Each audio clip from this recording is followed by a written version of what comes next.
के बाद हम लोग देखते हैं स्पेशल कैरेक्टर्स। तो स्ट्रिंग में स्पेशल कैरेक्टर्स हम लोग इसलिए पढ़ते हैं क्योंकि इससे कुछ मिसअंडरस्टैंडिंग जनरेट होती है स्ट्रिंग में, और एरर भी जनरेट होती है। जैसे कि हम लोग यहाँ पर इसको देखें, ये टेक्स्ट नाम का एक वेरिएबल है, इसमें ये वैल्यू पड़ी हुई है, ठीक है। तो ये डबल कोड के अंदर है, कोई दिक्कत नहीं है। लेकिन यहाँ पर इस डबल कोड के अंदर भी एक स्ट्रिंग पड़ी हुई, ये भी डबल कोड में है। तो ये चीज़ प्रॉब्लम क्रिएट करती है और एरर प्रोवाइड करती है, एरर देती है। तो इसको इग्नोर करना ज़रूरी है, यानी ये स्ट्रिंग तो रहेगी, ठीक है। और हम लोग जब कंप्लीट स्ट्रिंग डिस्प्ले करते हैं तो आपको ये इस तरीके की दिखे, ठीक है, इस तरीके की दिखे, यानी कि ये अंदर वाली चीज़ जो है ये भी डबल कोट में ही दिखे, लेकिन एरर ना आए। तो इसका उपाय क्या है? इसका उपाय ये है, ये जो स्पेशल कैरेक्टर होते हैं, ये जैसे डबल कोट है, इसको इग्नोर किया जा सकता है। कैसे? बैकस्लैश एस्केप कैरेक्टर की मदद से, ठीक। तो बैकस्लैश एस्केप कैरेक्टर की मदद से आप इसको इग्नोर कर सकते हैं, जैसे यहाँ पे दिया हुआ। जैसे अगर ये आपको बीच में लेना है, ठीक है, ये रिप्रेजेंट करना है, तो इसके पहले आप बैकस्लैश इस तरीके से लगाएंगे तो इसका एक इफेक्ट जो है इग्नोर हो जाता है। उसी तरीके से डबल कोट को अगर आप डबल कोट के अंदर लाना चाहते हैं तो आप इसके पहले बैकस्लैश लगा दीजिए, तो इस डबल कोट का इफेक्ट जो है इग्नोर हो जाएगा और वो भी आपका स्ट्रिंग में दिखाई देगा।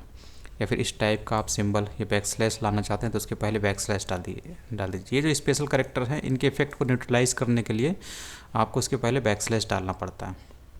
जैसे कुछ इस तरीके से एग्जांपल आप करेंगे तभी आप समझ जाएंगे। जैसे कि ये देखिए, ये आपकी स्ट्रिंग है और इसके अंदर आपको ये वाला जो वर्ड है इसे आपको डबल कोट में लेना था, ठीक। तो डबल कोट में लेना था, तो यहाँ पर अगर आप बैकस्लैश हटाएंगे, ठीक है, तो आपको इतनी दिखाई देगी? नहीं दिखाई देगी, क्योंकि डबल कोट के अंदर आप डबल कोट नहीं रख सकते। ये स्ट्रिंग ऑलरेडी डबल कोट के अंदर है और इसके अंदर भी आप डबल कोट रख रहे हैं, तो ये पॉसिबल नहीं है। अभी आप देखेंगे ये आपको एरर देगा।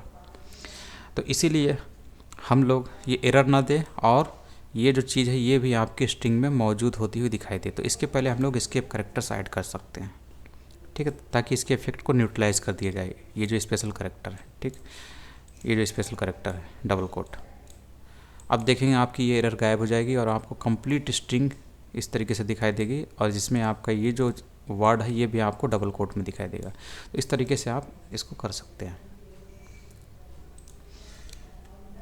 तो यही है इसमें, और कुछ नहीं है। अब जैसे यहाँ पर है ये, इस चीज़ को अंदर डालने की यहाँ कोशिश की जा रही है, ठीक है, इस चीज़ को। तो कैसे डाला जा सकता है? इसका उपाय क्या है? इसके पहले ये जो कैरेक्टर है इसके पहले बैकस्लैश एस्केप कैरेक्टर डाल दीजिए, ठीक है। तो ये एज इट इज़ आपको ये वाला दिखाई देगा यहाँ पर, जैसा कि यहाँ पे आपको दिख रहा है। तो ये स्पेशल कैरेक्टर्स हैं जो कि प्रॉब्लम क्रिएट करते हैं, तो इनके इफेक्ट को न्यूट्रलाइज करके इसको स्ट्रिंग बना दिया जाता है। इसी बैकस्लैश के जरिए स्ट्रिंग बना देता है, तब इसमें आपको कोई दिक्कत ही नहीं आती। उसी तरीके से ये एक बैकस्लैश आप ऐड करना चाहते हैं अपने मेन स्ट्रिंग के अंदर, ठीक, तो सिंगल बैकस्लैश डालेंगे तो प्रॉब्लम क्रिएट होगा, एरर आ जाएगी। तो इस बैकस्लैश के प्रभाव को न्यूट्रलाइज करने के लिए आपको इसके पहले एक और बैकस्लैश डालना पड़ेगा, ठीक है, तभी आपको स्ट्रिंग में बैकस्लैश दिखाई देगा। और ये कुछ और भी हैं जिनसे आप नया काम कर सकते हैं। जैसे एक न्यू लाइन है, बैकस्लैश एन जो है इसको न्यू लाइन बोलते हैं, और इससे आपकी नई लाइन जनरेट होती है।